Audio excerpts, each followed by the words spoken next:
Mari sama-sama kita membaca dalam Mazmur 17 ayat yang ke-15. Tetapi aku dalam kebenaran akan kupandang wajah-Mu, dan pada waktu bangun aku akan menjadi puas dengan rupa-Mu. Mazmur ini menuliskan tentang sebuah hubungan yang dibangun di hadapan Tuhan.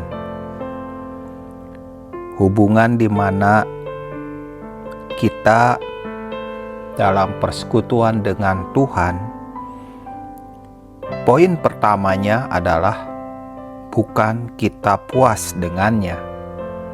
Kita ingin mendapatkan atau menikmati hadirat Tuhan yang luar biasa.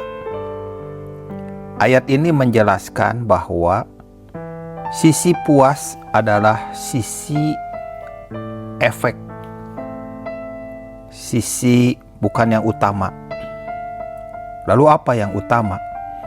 Yang utama di ayat ini menjelaskan adalah dalam kebenaran. Ayat 15 dituliskan, tetapi aku dalam kebenaran akan kupandang wajah-Mu. Ada banyak orang dalam persekutuan dengan Tuhan tidak dalam kebenaran. Artinya tidak membiarkan kebenaran itu membereskan hatinya. Tidak ada perubahan. Yang serakah tetap serakah, yang galak tetap galak, yang jahat tetap jahat. Tidak ada perubahan di dalamnya. Bagaimana seseorang bisa menjadi puas? Dia harus hidup dalam kebenaran. Karena kebenaranlah, maka terbangun hidup kita dengan diteranginya hati kita. Sisi-sisi yang gelap makin lama makin berkurang, dan sisi terang makin lama makin bertambah. Akibatnya apa? Akibatnya pada waktu bangun pagi kita akan melihat bagian yang baru ketika kita mendapatkan firman darinya. Itulah yang disebut dengan puas di hadapan Tuhan. Jadi, benarkah kita bisa mendapatkan kepuasan? Ya. Ketika kita mendapatkan kepuasan dalam hadirat Tuhan, itu adalah efek dari ketika kita hidup dalam kebenarannya.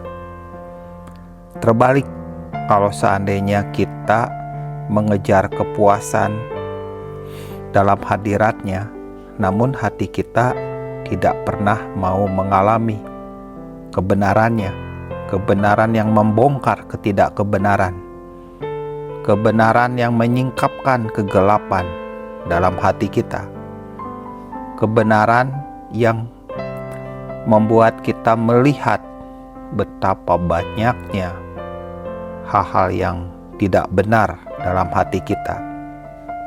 Kebenaran itulah yang menyingkapkan sehingga ketidakbenaran tersingkap. Ketika kebenaran menyingkapkan ketidakbenaran, maka kita tahu betapa perlunya kita mendapatkan firman yang memberikan terang dalam hati kita. Ketika hati kita terus-menerus mendapatkan kebenaran di hadapannya, dalam satu tingkat tertentu, kita akan menjadi puas. Karena hati kita dilapangkan, hati kita mendapatkan kebenaran, hati kita sejalan dengan kebenarannya, maka barulah kita mendapatkan terangnya. Setelah kita mendapatkan terangnya, barulah kita mendapatkan kepuasan. Hati yang puas itulah hasil dari persekutuan dengan Tuhan yang dimulai dengan hati yang mau dibenahi oleh firman-Nya. Itulah kebenaran yang memerdekakan, kebenaran yang membuat perubahan di dalam hati kita.